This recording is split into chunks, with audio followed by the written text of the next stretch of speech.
E aí, pessoal, tudo bem com vocês? Vamos conversar hoje sobre o porquê o diagnóstico psiquiátrico se tornou tão popular nas redes sociais e nos dias de hoje. Bom, hoje vemos na internet, TikTok, Instagram, Facebook, YouTube, pessoas que são diagnosticadas com transtornos psiquiátricos, postando conteúdo, passando conselhos, dicas.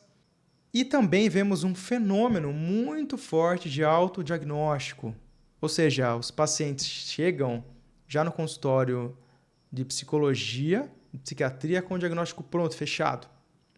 A gente vai conversar nesse vídeo quais são os pontos positivos, negativos, será que isso é bom, ruim? Como é que tudo isso a gente pode fazer uma reflexão em cima desses fatos? Bom, para entendermos melhor, a gente precisa fazer uma revisão histórica de como o diagnóstico psicopatológico se consolidou na medicina e na psicologia. Vamos entender que lá na primeira versão do DSM, que é o Manual Diagnóstico e Estatístico de Transtornos Mentais, produzido pela Associação Americana de Psiquiatria, tem uma influência muito forte e pesada aí da psicanálise, que não é uma área médica, certo?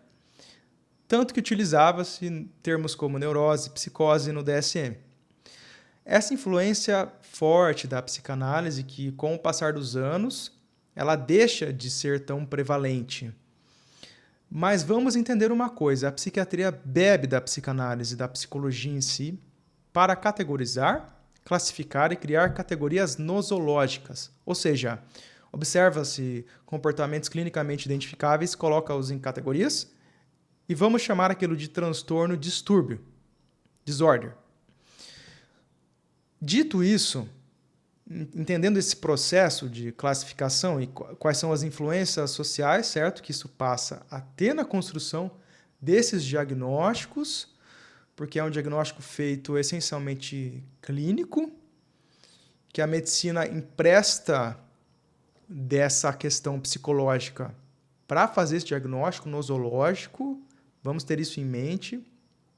E, lamentavelmente, nos primórdios da psiquiatria, esses diagnósticos nem sempre eram utilizados para tratamento ético e humano de pacientes com transtornos psiquiátricos. De fato, essas pessoas sofriam tortura psicológica e física e não melhoravam a sua saúde mental. Isso começa a se modificar com um movimento antimanicomial que surge na Europa por volta de 1950. No Brasil chega um pouco mais tarde, na década de 80. Mas esse movimento que pede o fim dos hospitais psiquiátricos, os chamados hospícios na ocasião. E também temos um movimento de antipsiquiatria encabeçado por psiquiatras, inclusive o próprio Thomas Szasz é um exemplo disso, que tece aí críticas muito pesadas na forma que a psiquiatria diagnostica e, de acordo com ele, rotula e patologiza o comportamento humano, porque, com o passar do tempo, novas categorias foram aparecendo. Então, ele traz uma postura abolicionista e diz que a psiquiatria infantil, por exemplo, não deveria existir, o que eu, particularmente, não concordo com essa visão dele. Mas tem algumas percepções para a gente trazer nessa discussão, nesse vídeo, são importantes. A psicologia, quando ela entra nessa discussão, ela começa a quebrar esse paradigma patologizante de rótulo. Chegando no dia atual, quando as pessoas começam a ter um diagnóstico de TDAH, de autismo, e isso começa a ser, preste atenção, uma forma de validação social do sofrimento e dos prejuízos que elas de fato tiveram por conta dos comportamentos associados ao seu diagnóstico.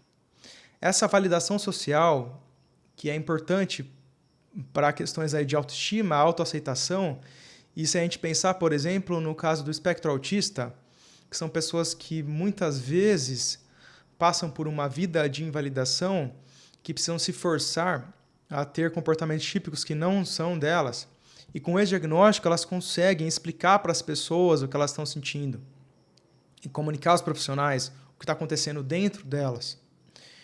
Isso é positivo, é importante, sim. Pensemos que esse é um lado positivo dessa popularização do diagnóstico psicopatológico, que passa a servir como uma forma de validação de autoestima, de autoaceitação.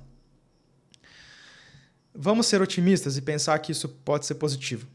Mas se a gente for um pouco mais crítico, a gente vai, por exemplo, nos questionar do porquê que as pessoas precisam de um laudo médico para serem validadas e aceitas socialmente. Isso é muito sério.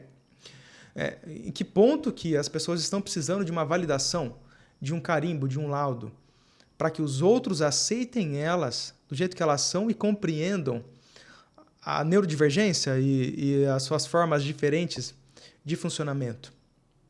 É uma questão a ser colocada aí.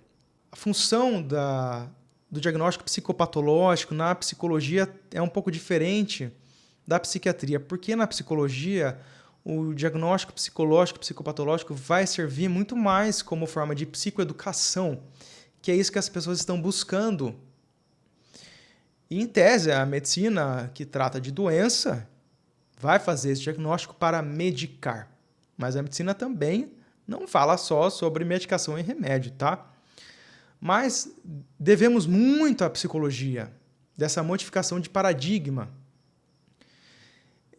Essa psicoeducação que é feita com esse diagnóstico de um espectro autista ou um déficit de atenção, na clínica de psicologia, ocupa um papel importantíssimo, porque esse paciente começa a se conhecer e a entender como ele funciona. E também pode-se direcionar um tratamento adequado. Eu considero, desta forma, que o diagnóstico psicopatológico, o diagnóstico psicológico é muito importante na clínica de psicologia. Mas o clínico vai sempre avaliar a pertinência desse diagnóstico, para que também ele não seja utilizado como forma de opressão, repressão e violência psicológica contra aquele paciente, seja por familiares ou pessoas próximas. Estejamos falando de crianças ou adultos. A função desse diagnóstico, o psicólogo vai fazer uma análise aprofundada e, se ele for pertinente, esse diagnóstico poderá ser comunicado. E também na comunicação de outros profissionais, entre psiquiatra, psicólogo. Essas classificações nosológicas, de fato, são importantes.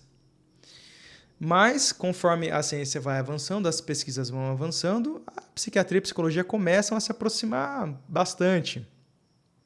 Num ponto, nessa questão dessa função do diagnóstico. Hoje, até mesmo a psiquiatria passa a usar o diagnóstico para psicoeducar, orientar. Isso se deve à influência da psicologia como ciência. Gente, eu acredito que eu fui um pouco profundo aqui no nosso assunto, mas eu penso que, em relação a algumas condições psicopatológicas, sejam patologias ou não, de fato esse autoconhecimento é fundamental.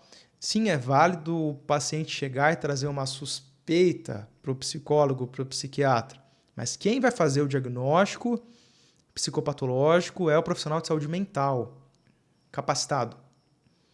Não é o paciente. Ele pode trazer a suspeita, as informações, mas quem vai fechar, quem vai ter essa compreensão é o profissional de saúde, com as ferramentas apropriadas para isso. Correto? É válido que as pessoas busquem conhecimento na internet, que elas façam, no caso do autismo, um ativismo pela neurodivergência, porque os autistas sofrem muito capacitismo, então a gente precisa dessas vozes para que a sociedade de fato comece a aceitar o cérebro atípico. Portanto, eu acredito que basicamente deu para compreender o porquê que esse diagnóstico começa a sair da clínica de psiquiatria, as pessoas começam a buscar isso, porque o tratamento de saúde mental começa a ser mais aceito socialmente, as pessoas deixam de ter vergonha de falar que fazem terapia ou que fazem tratamentos psiquiátricos. Se você gostou do vídeo, eu peço que você curta, compartilhe, se inscreva no canal e ative as notificações. Qualquer dúvida, crítica, sugestões, deixe um comentário abaixo. Eu estou aqui para ajudar vocês. E a gente se vê no nosso próximo encontro. Muito obrigado.